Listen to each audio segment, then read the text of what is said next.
नमस्कार दोस्तों। एक मां ने बड़े संस्कार के साथ अपने बेटे को अपने लोगों के बीच में सौंप दिया, तो दूसरी तरफ एक मां बन चुकी महिला कहती है, मैंने बहुतों को रेला पेला है, पेलम पेल किया है। तो दूसरी तरफ एक जस्टिस, पूर्व जस्टिस, संस्कारी बन के एक महिला की कीमत लगा रहा होता है, और एक संस्कारी लोगों की पार्टी इस देश के लोगों के आबरू लूट रही होती है, देह के सौदे कर रही होती। जी हां, आज यही हो रहा है। मैं शुरुआत करता हूं कि आज श्रीमती सोनिया गांधी, जो इटली की रहने वाली थी, यूरोपियन कल्चर में, वहां की संस्कृति में पली बढ़ी, वहां का पहनावा, वहां का खान पान, और जब उन्होंने भारत के एक लड़के यानी राजीव गांधी से विवाह किया, भारत में कदम रखा, उस दिन से वो भारतीय नारी हो। हमारे धर्म में कहते हैं कि नारी की अपनी कोई जाति नहीं, कोई धर्म नहीं होता।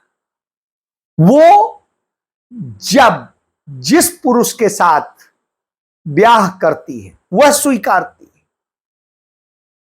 7 पदी होती हैं, सप्तपदी कहते हैं। 7 फेरों में हर फेरे की कसम होती है, उस कसम को लेकर के वो आती है, और 7वें फेरे पर वह वचन देती है, और जब वचन देती है तो खुद को समर्पित कर देती है। वही हुआ। सोनिया गांधी ने अपने आप को समर्पित कर दिया अपने पति के लिए, अपने पति के संस्कारों के लिए, अपनी पति के परिवार के लिए, अपनी पति के देश के लिए, अपने पति के क्षेत्र के लिए। और वो महिला जो यूरोपियन कल्चर में रहती थी, वो भारतीय नारी बनके उस तरीके से साड़ी पहन करके, वो सलीके, वो संस्कार, वो स्थिति में आई, और आने के बाद उसने हर उस संस्कार का पालन किया जो एक आदर्श नारी से हमारे देश में अपेक्षा की जाती है। उसका पति चला गया, उसकी सास शहीद हो गई, सबके बाद, उस सब कुछ देने के बाद भी अपना सर्वस्व इस देश को दे रही थी। और अब उसने अपना संसदीय क्षेत्र, जो उसे अपनी सास से विरासत में मिला था, वह संसदीय क्षेत्र रायबरेली अपने बेटे को सौंपा कि इसका ध्यान रखना।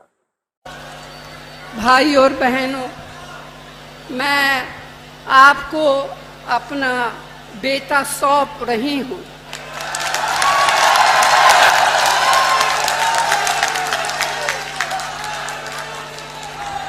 अपना बेटा सौंप रही हूं, जैसे आपने मुझे अपना माना, वैसे ही राहुल को अपना मान कर रखना है।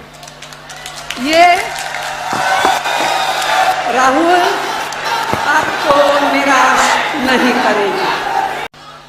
इंदिरा जी के दिल में रायबरेली के लिए एक अलग जगह थी।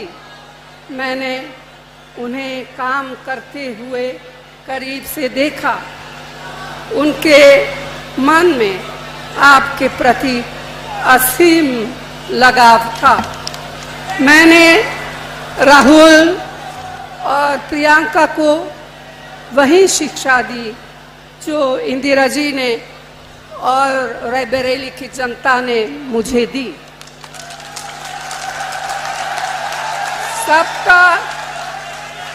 सबका आदर करो, कमजोर की रक्षा करो, अन्याय के खिलाफ जनता के अधिकार के लिए जिससे भी लड़ना पड़े लड़ जाओ।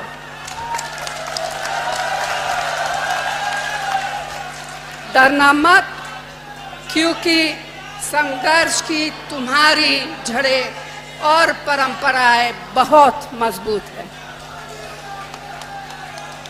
मेरा आंचल जीवन भर आपके आशीर्वाद और प्रेम से भरा रहा है। आपके प्रेम ने मुझे कभी अकेले नहीं पड़ने दिया। मेरा सब कुछ आपका दिया हुआ है। और वहां के लोगों से कहा, आज मैं अपना बेटा आपको सौंप रही हूं। इकलौता बेटा है, पूरा परिवार शहीद हो चुका है इस देश के लिए, कोई और नहीं बचा है, यही है वो आपको सौंप रही। और उन्होंने राहुल गांधी को, अमेठी के लोगों को सौंप दिया। अद्भुत सा नजारा था, लोगों के आंखों में आंसू आ गए, आंखें नम हो गईं, हृदय तार तार हो गया। 100 साल से ज्यादा पुराना रिश्ता है उस धरती से गांधी परिवार का, नेहरू परिवार का।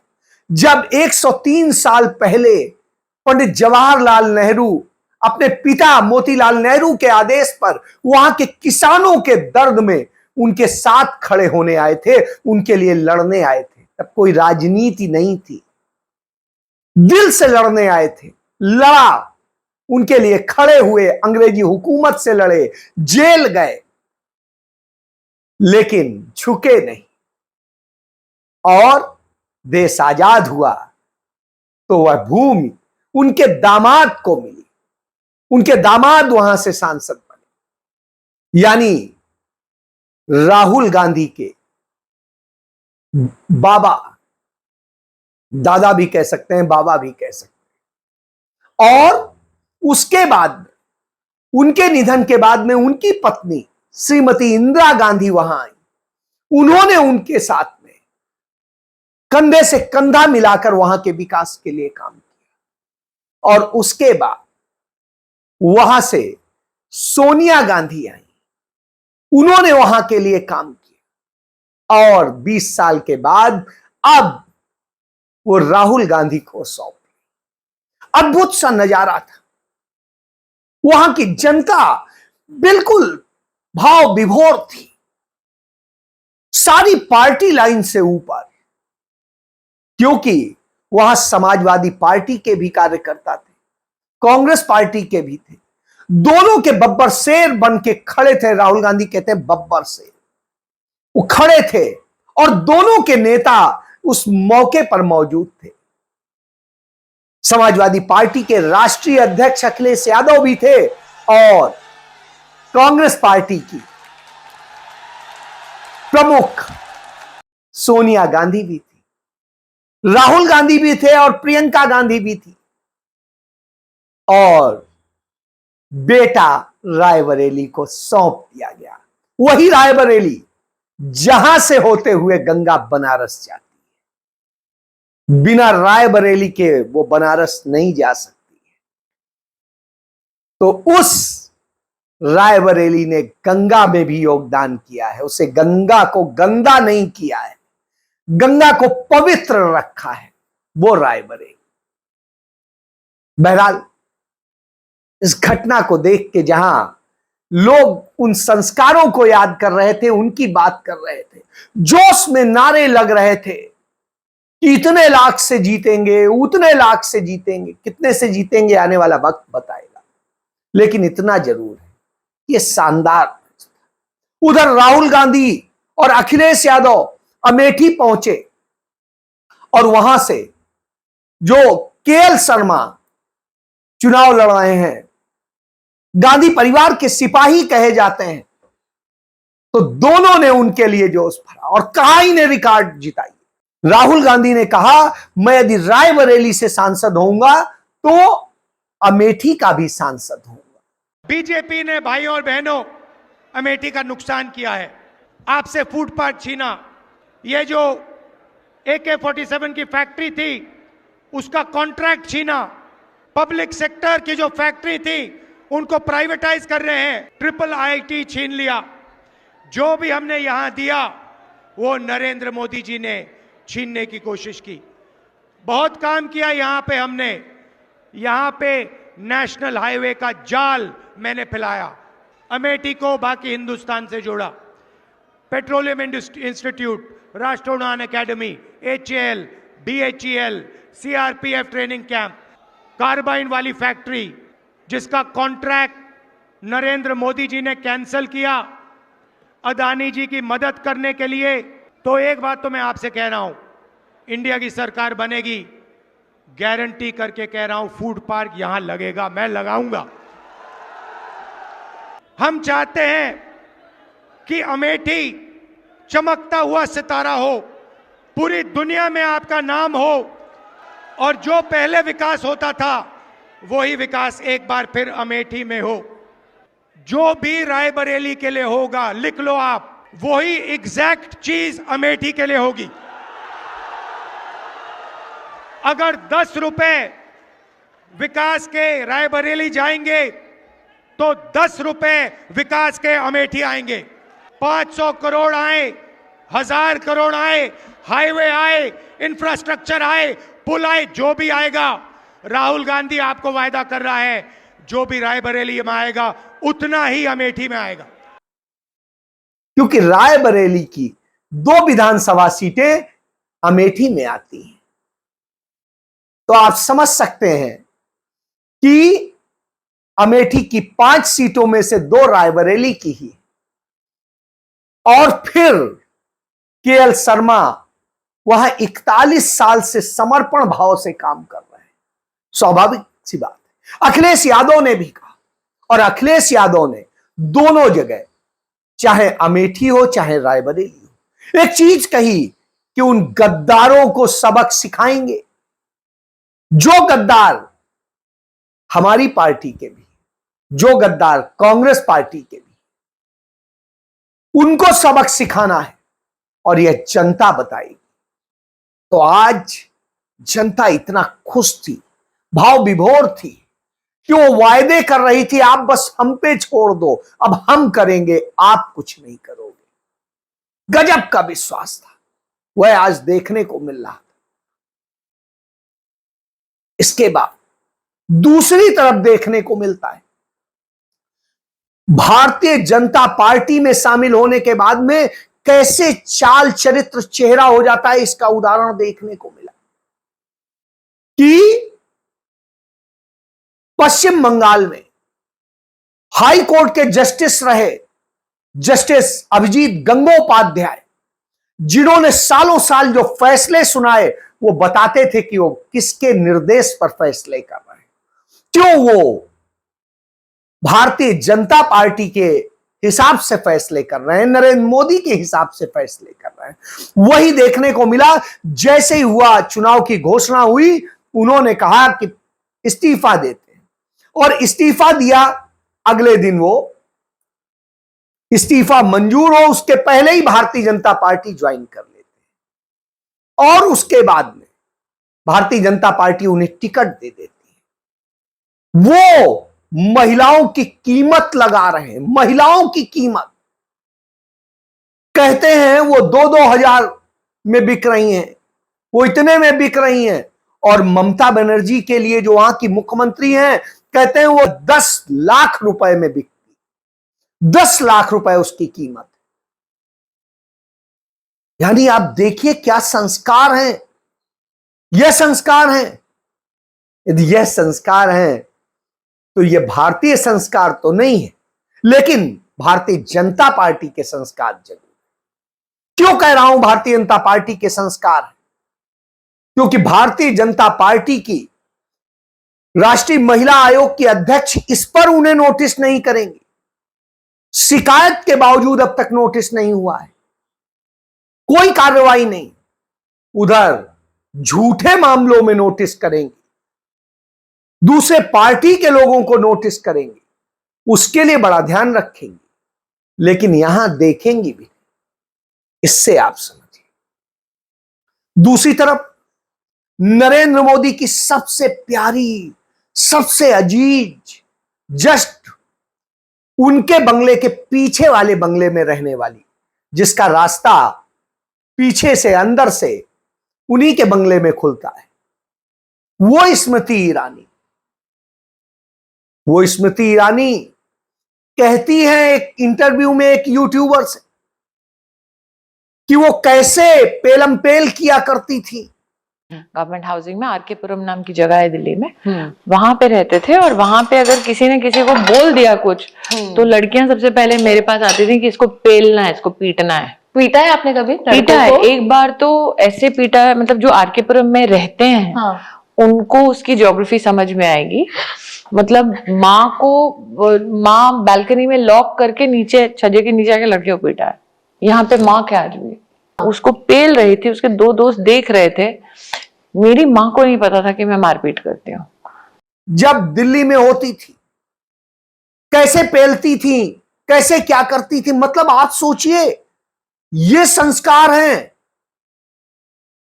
कि वो पेलम पेल करती थी। एक महिला इस तरह की बात करती है। क्या पेलती थी, क्या पिलाती थी, गजब की स्थिति है। यह बताता है कि जो टीवी सीरियल में तुलसी बन के संस्कारों का ढोंग करती थी, वो संस्कार ये हैं असल में। वो ढोंग करती हैं संस्कारों के, और वहीं श्रीमती सोनिया गांधी दूसरे देश से आकर के यहां के संस्कारों को आत्मसात करती है, पवित्रता से गंगा की पवित्रता की तरह जीती है। और वहीं स्मृति ईरानी यहां पैदा होकर के टीवी सीरियल में तुलसी बन के संस्कारों का बखान करती है, और वास्तविक जीवन में पेलम पेल करती है। क्या क्या पेला है उन्होंने, यह समझना। उनकी सहेली थी जिसने उनके बुरे दिनों में साथ दिया था, खाने को इनके पास नहीं था तब साथ दिया था, उसने अपने घर में रखा, उसके पति को पेल दिया। आज वो बेचारी अकेले घूम रही है, उसका पति इनके साथ।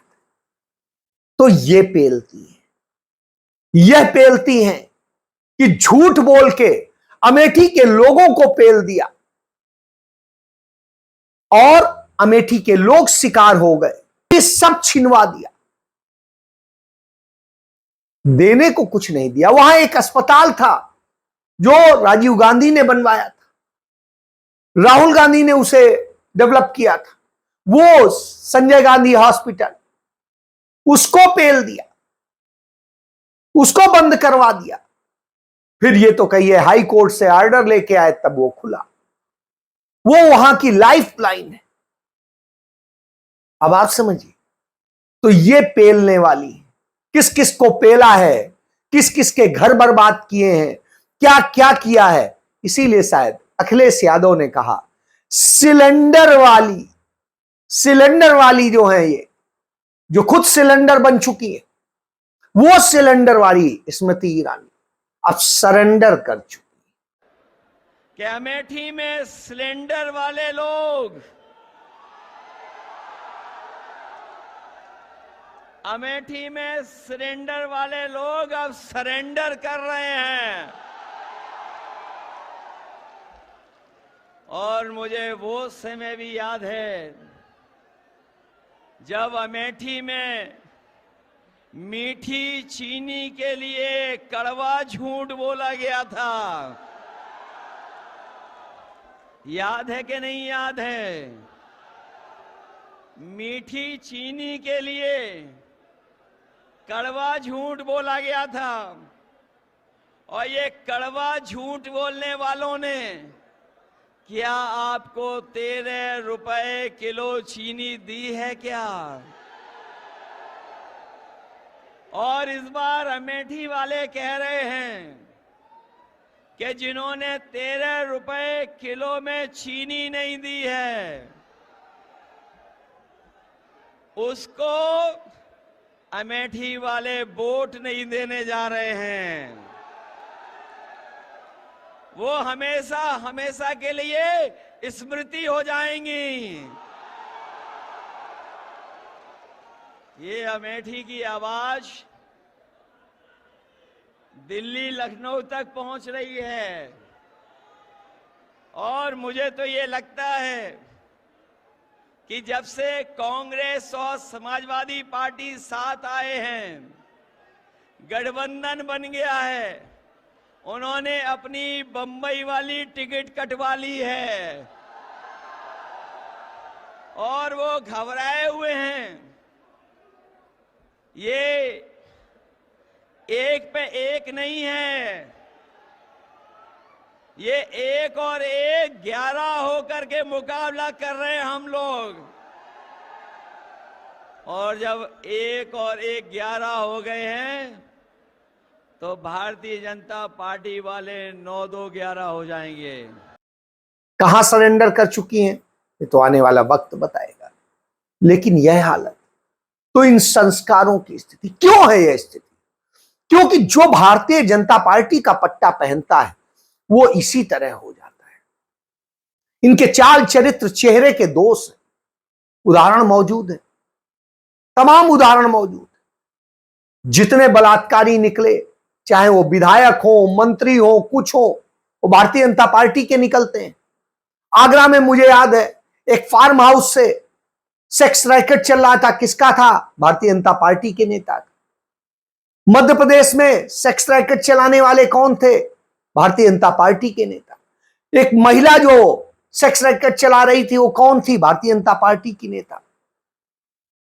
और एक जगह नहीं, उत्तर प्रदेश में ही 2 मंत्री सेक्स स्कैंडल में फंसे, उनके साथ में कई और लोग फंसे। कौन थे? भाजपा के। एक उदाहरण मौजूद है, न जाने कितने उदाहरण मौजूद। तो इससे आप समझ लीजिए इनका कैरेक्टर ही ये है, और जिनका कैरेक्टर ये हो, चरित्र ये हो, वो संस्कार क्या जाने। संस्कार वो होते हैं कि आप यूरोपियन कल्चर में पले हो और भारत आके पूर्ण भारतीय कल्चर अपना ले, तब आप भारतीय। भारत की संस्कृति में महिलाओं से लेकर सबको क्या सम्मान है, लेकिन आपने तो सब खत्म कर दिया। कोई पेल रहा है, कोई महिलाओं की कीमत लगा रहा है, कोई सेक्स स्कैंडल चला रहा है, कोई सेक्स रैकेट चला रहा है। लेकिन वहीं राहुल गांधी और अखिलेश यादव की जोड़ी करने पे उतारू है कि हम क्या करेंगे इस देश के लिए, इस प्रदेश के लिए। इसी बात से तो नरेंद्र मोदी और अमित शाह डर गए। वो डर उनके चेहरे पर, उनकी पूरी पार्टी में दिखाई दे रहा है। फ्रस्ट्रेटेड घूम रहे हैं और यह डर पूरी तरह से इन्हें डराए। इस डर में वो पागल है और इसीलिए कहा जा रहा है कि ये 400 पार नहीं, 400 इनसे पार हो रहा है। यानी 400 इनसे पार हो रहा है। जो 543 सीटें हैं उनमें 400 इनको नहीं आने जा रहे। अब इस हालत में आ गए, इसलिए बौखला गए। ये इनकी बौखलाहट। तो चलिए 4 जून को देखेंगे। जय